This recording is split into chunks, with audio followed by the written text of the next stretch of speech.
Good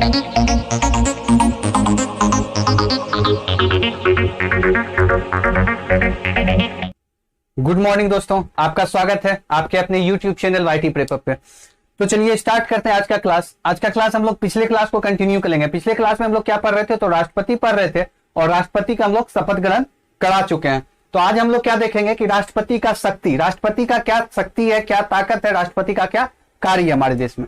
तो आपको हम पहले भी बता चुके हैं कि राष्ट्रपति हमारे, जिस तरह से हमारे घर में एक दादाजी होते हैं, उसी तरह देश में एक राष्ट्रपति होते हैं, जस्ट लाइक दादाजी की तरह। उनका सिर्फ और सिर्फ क्या कहते हैं, बात माना जाता है और कार्य कोई और करते हैं। ठीक है, उनसे सिर्फ सलाह लिया जाता है, बाकी कार्य कोई और करते हैं। अगर वो सलाह दे दिए तो कार्य ठीक है, अगर कार्य आगे बढ़ेगा, अगर नहीं है तो कार्य वहीं पे स्थगित हो जाएगा। तो आज हम लोग देखेंगे शक्ति, उनका क्या शक्ति है। तो सबसे पहले हम लोग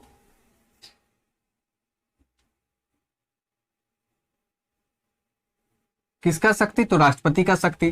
राष्ट्रपति की शक्ति में क्या देखेंगे, नियुक्ति, कि नियुक्ति किसको किसको वो नियुक्त कर सकते हैं।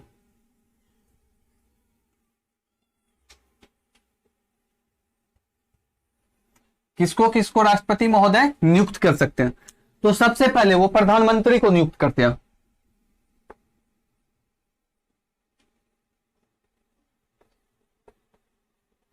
किनको नियुक्त करते हैं, तो ये प्रधानमंत्री को नियुक्त करते हैं। उसके बाद ये मंत्री परिषद, आप देखते होंगे प्रधानमंत्री के नीचे मंत्री परिषद होते हैं, केंद्रीय मंत्री, राज्य मंत्री, खाद्य मंत्री। तो वो जो मंत्री परिषद होते हैं उनका भी गठन, नियुक्ति राष्ट्रपति महोदय करते हैं।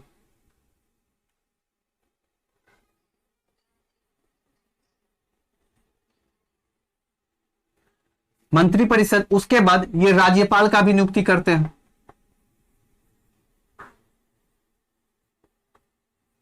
राज्यपाल का नियुक्ति कौन करता है, तो राष्ट्रपति महोदय करते हैं। उसके बाद सुप्रीम कोर्ट, उसके बाद high court, supreme court, high court के न्यायाधीश के भी नियुक्ति राष्ट्रपति ही करते हैं।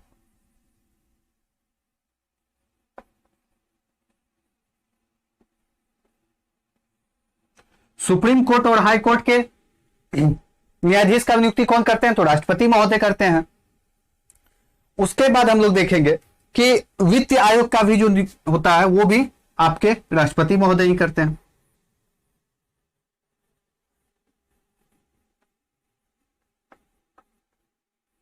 उसके बाद ये कुछ संगठन का नियुक्ति करते हैं। किनका नियुक्ति करते हैं, संगठन का। तो अंतरराज्यीय परिषद का जो संगठन होता है उनका भी गठन कौन करते हैं, तो यही करते हैं।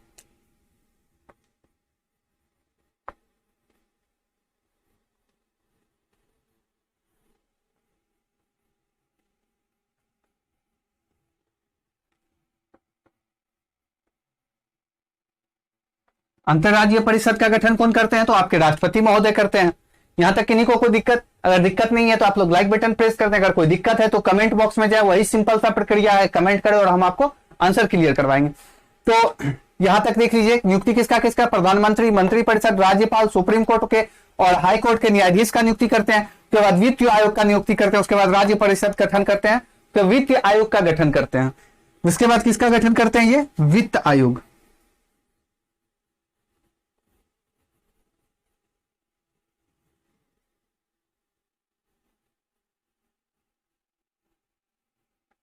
वित्त आयोग का गठन। उसके बाद चुनाव आयोग का गठन।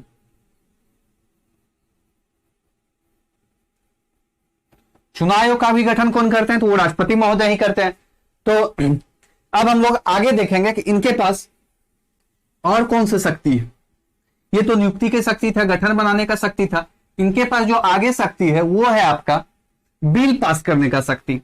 अगर हमारे देश में कोई भी बिल पास करना, क्या होता है कि हमारे देश में कोई भी कानून व्यवस्था जो बनता है उसको हम लोग बिल करते हैं, विधायिका शक्ति कहते हैं। विधायिका शक्ति के अंतर्गत हमारे देश में कोई भी कानून व्यवस्था बनता है और उसको जब तक राष्ट्रपति महोदय सिग्नेचर नहीं करेंगे वो कानून व्यवस्था हमारे देश में लागू नहीं होगा। क्योंकि आपको पता है संसद का 3 खंभा है, संसद में 3 खंभा है, 1 2 3।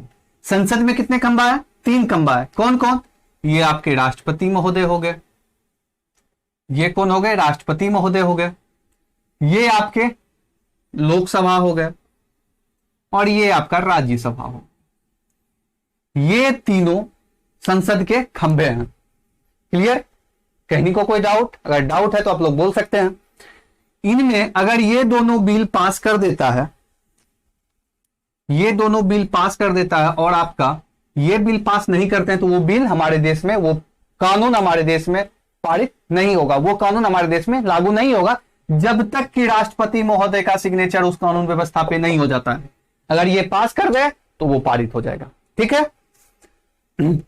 इसके बाद इनके पास एक और शक्ति होता है छोटा सा, कि अगर ये दोनों नहीं है, लोकसभा और राज्यसभा नहीं चल रहा है, सत्र नहीं चल रहा है, और उस समय अगर कोई कानून व्यवस्था लाना है, उसको अध्यादेश के तहत इनको एक अधिकार मिला हुआ है कि अध्यादेश के तहत वो कानून व्यवस्था अपने देश में लागू करवा सकते हैं। लेकिन अध्यादेश के तहत वो 6 महीना के लिए होगा। 6 महीना के अंदर ये लोकसभा और राज्यसभा का आपका बैठक बुलाना पड़ेगा और उसमें पास करवाना पड़ेगा। अगर पास नहीं होता है तो वो रद्द हो जाएगा, अगर पास हो गया तो वो हमेशा के लिए लागू हो जाएगा। ठीक है? तो वही है।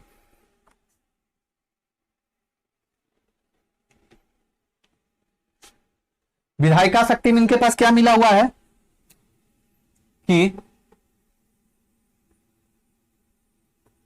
कोई भी बिल बिना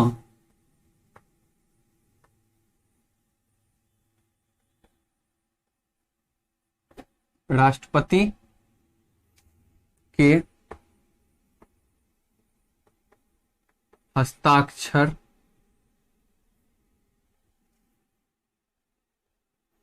के लागू नहीं होगा। मीन्स कि इनको हस्ताक्षर करना होगा तभी लागू होगा। कोई भी बिल, कोई भी कानून व्यवस्था बिना राष्ट्रपति महोदय के हस्ताक्षर का लागू नहीं होगा। आपको बता चुके हैं, चाहे वो लोकसभा में पास हो गया हो, राज्यसभा में पास हो गया होगा, कोई फर्क नहीं पड़ता जब तक ये पास नहीं करेंगे।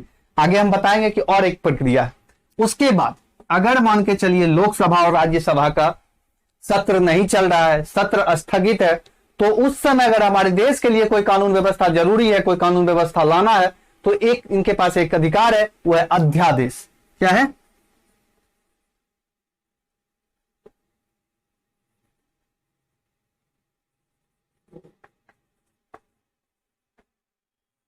अध्यादेश।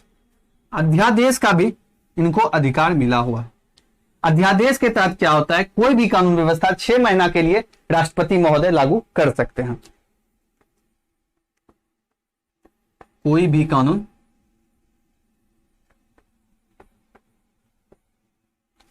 6 माह के लिए, 6 माह नहीं लिख के यहां लिख लीजिए, ठीक है, 6 माह लिखिए, क्योंकि 6 माह के अंदर बुलाना पड़ता है सब, मतलब लोकसभा राज्यसभा का बैठक बुलाना पड़ता है। 6 माह के लिए कोई भी कानून 6 माह के लिए लागू कर सकते हैं। लेकिन किसके तहत? ये आपके अध्यादेश के तहत। अध्यादेश के तहत ये कोई भी कानून व्यवस्था 6 महीना के लिए लागू कर सकते हैं, अगर लोकसभा राज्यसभा नहीं भी है तो। और फिर वो आ गए तो उसमें बिल पास होगा तभी वो परमानेंट होगा, और पास नहीं हुआ तो वहीं पे स्थगित हो जाएगा। ठीक है? यहां तक समझ गए? किन्हीं को कोई दिक्कत?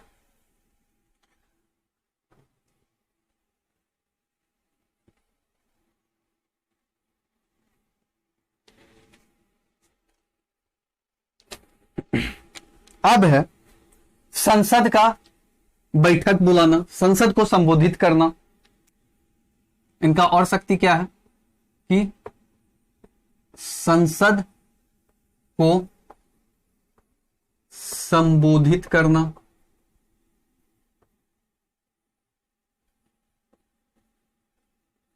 उसके बाद संसद का बैठक बुलाना या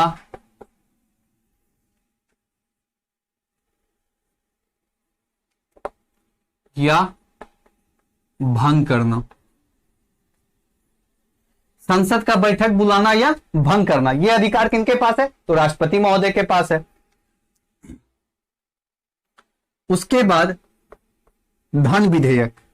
धन विधेयक कि कोई भी धन जो है, कोई भी राशि हमारे देश में अगर खर्च होगा तो उसमें राष्ट्रपति महोदय सिग्नेचर करेंगे, तभी वो धन निकलेगा, राशि निकलेगा जमा खाता से। ठीक है, धन विधेयक की शक्ति, धन विधेयक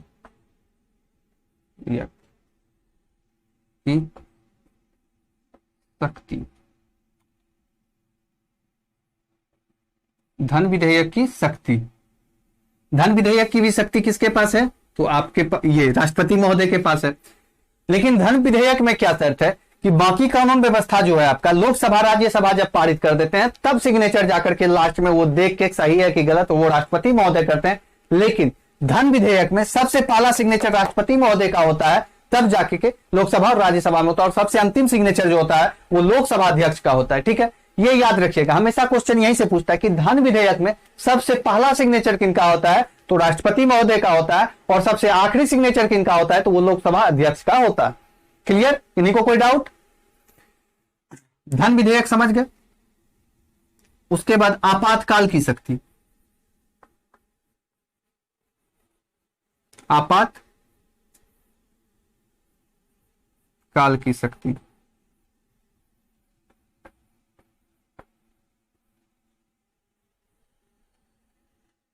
आपातकाल की शक्ति, यह भी किनको मिला हुआ है? यह भी राष्ट्रपति महोदय को मिला है कि कब आपातकाल लगाना है, क्या डिसीजन लेना है, तो ये कौन करेंगे? तो आपातकाल लागू कौन करते हैं? वो राष्ट्रपति महोदय होते हैं। अब देख लीजिए कि कौन से आर्टिकल के तहत कौन सा आपातकाल लगता है। 352 के बाद है 356 और ये 360। ठीक है, इमरजेंसी बोलते हैं आपातकाल को इंग्लिश में। तो राष्ट्रीय इमरजेंसी या राष्ट्रीय आपात,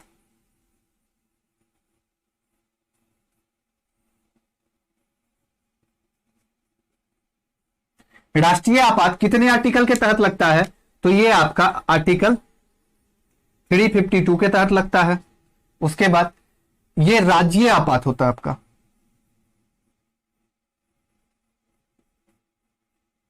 राज्य आपात। राज्य आपात भी किसके तहत लगता है?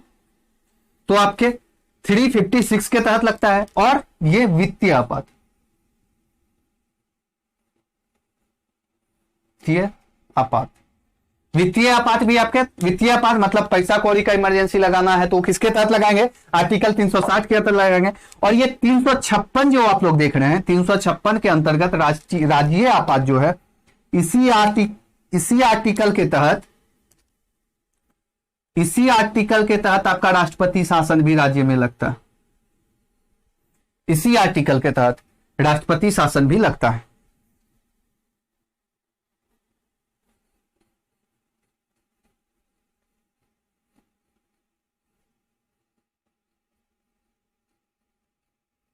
राष्ट्रपति शासन अब किसके आर्टिकल, कौन से आर्टिकल के तहत लगता है? तो ये 356 के तहत लगता है। और कौन से?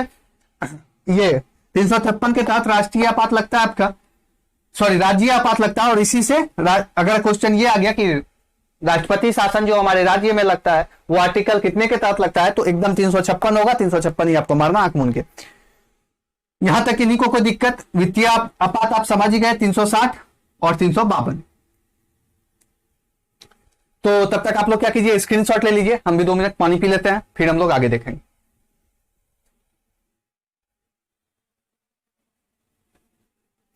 तो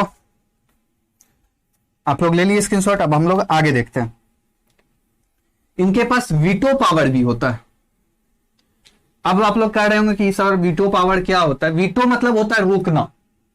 वीटो का हिंदी की जगह तो होता है रोकना। वीटो पावर भी इनके पास होता है कि कोई भी बिल को, कोई भी कानून व्यवस्था को ये चाहेंगे तो रोक भी सकते हैं। ठीक है,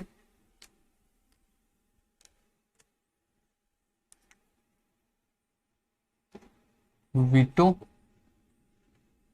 पावर, वीटो पावर किनके पास है? राष्ट्रपति के पास है। वीटो पावर भी 3 प्रकार का होता है, एब्सोल्यूट वीटो पावर और एब्सोल्यूट वीटो पावर, उसके बाद है सस्पेंसिव वीटो पावर और pocket veto power. Absolute, suspensive और पॉकेट। पॉकेट अब समझ लीजिए कि वीटो कितने प्रकार का होता है? तो 3 प्रकार का होता है।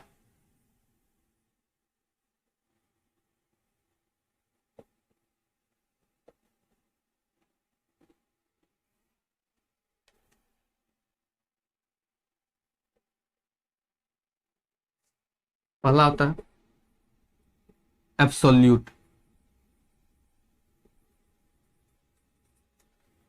एब्सोल्यूट वीटो होता है, सस्पेंसिव होता है, सस्पेंसिव होता है। उसके बाद तीसरा होता है पॉकेट, पॉकेट वीटो होता है। एब्सोल्यूट के तहत क्या होता है, एब्सोल्यूट वीटो के तहत क्या होता है कि ये चाहेंगे तो उस बिल को पास नहीं करेंगे, वहीं पे खत्म कर देंगे। ठीक है, समझ गए। अगर हम कोई कानून व्यवस्था बना के इनके पास भेजे, इनका मन होगा तो ये पास करेंगे, अन्यथा नहीं करेंगे। ये वहीं पे एब्सोल्यूट रोक, मतलब पूरा पूरा रोक लगा देंगे, ये बिल पास होगा ही नहीं। सस्पेंसिव में क्या होता है कि कुछ ना कुछ सस्पेंस रह जाता है, कुछ ना कुछ सस्पेंस रह जाता है कि नहीं, इसको एक बार फिर से आप चेक कीजिए। वो फिर से लोकसभा राज्यसभा के पास भेज देते हैं कि आप इस बिल को फिर से देखिए, फिर से चेक कीजिए, सही है कि गलत, पुनर्विचार के लिए भेज देते हैं। ये राष्ट्रपति के पास जैसे सिग्नेचर के लिए जाता है सस्पेंसिव के तहत, वो पुनर्विचार के लिए भेज देते हैं किसके पास, लोकसभा और राज्यसभा के पास। फिर से वो विचार करके देखते हैं, अगर सही लगा, कुछ गलत सही सुधार करके फिर भेजते हैं, तब पारित होता है। लेकिन पॉकेट वीटो क्या है कि कहते हैं ना कि पॉकेट वीटो, कोई भी बिल को पॉकेट में डाल दिए, फुर्सत मिलेगा तो देखेंगे, नहीं तो नहीं भी देखेंगे। पॉकेट वीटो के तहत आता है। इनके पास कितना वीटो है, 3 प्रकार के वीटो होते हैं, एब्सोल्यूट वीटो, सस्पेंसिव वीटो और पॉकेट वीटो। ये समझ गए आप लोग। पॉकेट वीटो के तहत क्या होता है कि कोई भी बिल को वो अपने पॉकेट में रख लिए, मन होगा फ्री रहेंगे तो देखेंगे, नहीं तो नहीं देखेंगे। एब्सोल्यूट वीटो के तहत क्या होता है कि पूरा का पूरा उस बिल पे रोक लगा देना। और सस्पेंसिव वीटो में क्या होता है कि वो सस्पेंस में है, एक बार फिर से चेक किया जाए, उसके लिए वो पुनर्विचार के लिए भेज देते हैं। क्लियर। आपसे इतना डिफाइन करने नहीं बोलेगा, आपसे पूछ देगा अगर वीटो के बारे में पूछा एग्जाम में कि वीटो, तो आपसे पूछेगा कितने प्रकार का वीटो होता है। ठीक है, 3 प्रकार का। उसके बाद आगे देखते हैं सैन्य शक्ति। इनके पास सैन्य शक्ति होता है। आपको पता है कि सेना के सर्वोच्च सेनापति राष्ट्रपति होते हैं।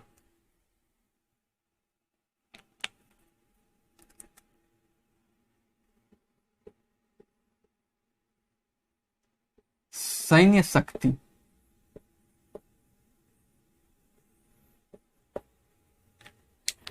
सैन्य शक्ति में क्या है कि सेना के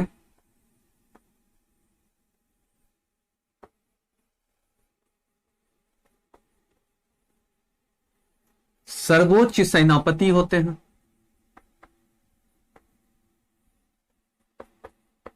तीनों सेना के सर्वोच्च सेनापति कौन होते हैं, तो वो राष्ट्रपति महोदय होते हैं। उसके बाद युद्ध आरंभ या स्थगित करने का आदेश।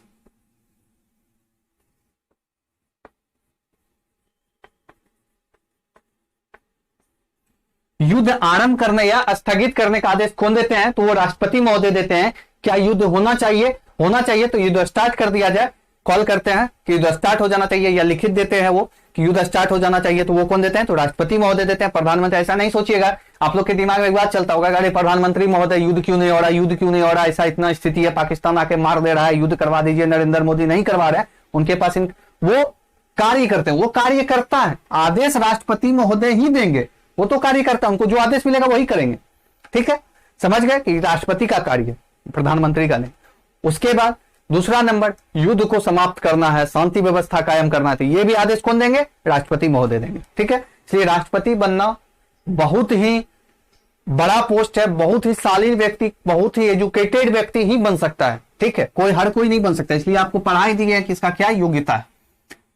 सैन्य शक्ति तो आप लोग पढ़ लिए, आपातकाल भी पढ़ लिए।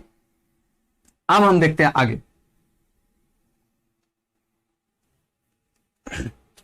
कि राष्ट्रपति महोदय का वेतन कितना होता है। राष्ट्रपति महोदय का वेतन हम लोग क्या क्या देखे, हम लोग सबसे पहले देखे राष्ट्रपति जी महोदय होते कौन है, वो क्लियर हो गया। उसके बाद देखे कि बनने का क्या क्या योग्यता है, क्वालिफिकेशन, वो भी देख लिए। चुनाव प्रक्रिया देख लिए, शपथ ग्रहण देख लिए, त्याग पत्र भी जान गए किनको देंगे, तो उपराष्ट्रपति महोदय को देंगे। शक्ति भी देख लिए, इनका कार्य भी देख लिए, तो अब वेतन भी तो देख लें, कितना कार्य संभालते हैं तो इनका वेतन कितना है। तो इनका वेतन 5 लाख रुपया, कितना है, 5 लाख। ₹5 लाख इनका वेतन।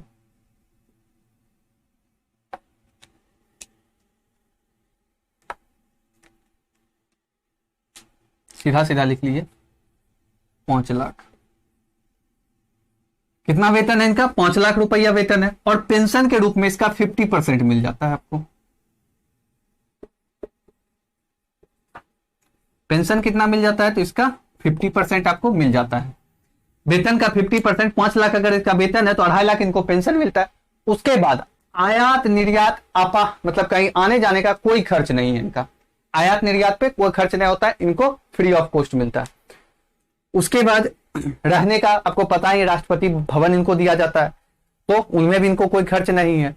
उसके बाद इनका जो है, एक ही इनमें राष्ट्रपति हैं जो डॉक्टर राजेंद्र प्रसाद हैं, जो कि आज तक इस पद पे 2 बार रहे हैं। प्रथम राष्ट्रपति डॉक्टर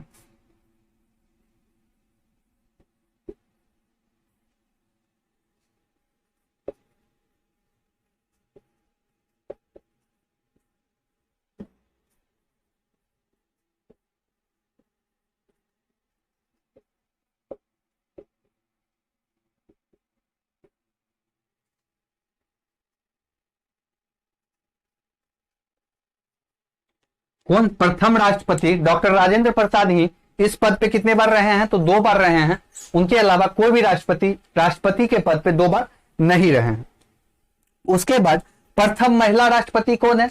तो आपको पता होगा, श्रीमती प्रतिभा देवी सिंह पाटिल, जो 12वीं राष्ट्रपति थे देश के। प्रथम महिला राष्ट्रपति कौन है? प्रतिभा देवी सिंह पाटिल।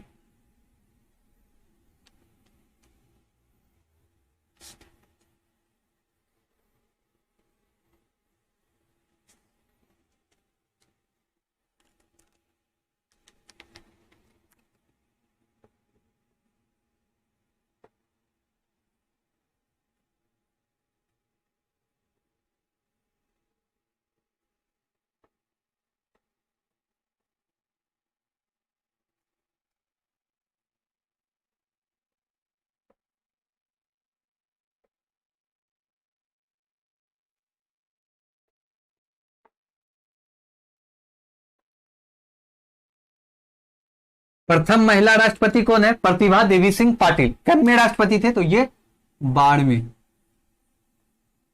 राष्ट्रपति थे। कब में राष्ट्रपति थे? तो 12वीं। और वर्तमान में कौन है?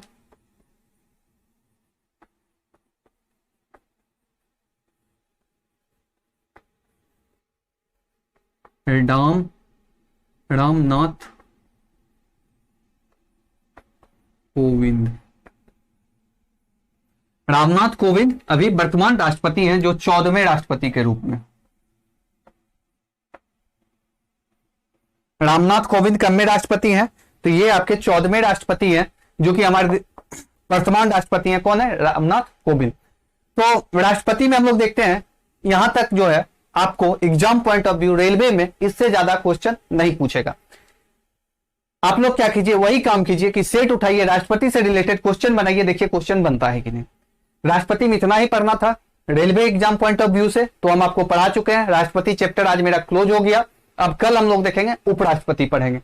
तो आज के लिए यहीं तक। जय हिंद दोस्तों, अगले क्लास में मिलते हैं। अगर कोई डाउट है तो आप लोग कमेंट कीजिए, अगर डाउट नहीं है तो लाइक कीजिए और अधिक से अधिक शेयर कीजिए, ताकि सभी दोस्त आपका इस चैनल का लाभ ले सके और इस क्लास का लाभ ले सके और एनटीपीसी आरआरबी में अच्छा रिजल्ट ला सके। अच्छा रिजल्ट ही नहीं बल्कि एग्जाम क्रैक कर सके और जल्द से जल्द जॉब लो और बेरोजगारी का थप्पा जो कपार पे उसको हटाए। तो जय हिंद दोस्तों, अगले क्लास में मिलते हैं हम फिर।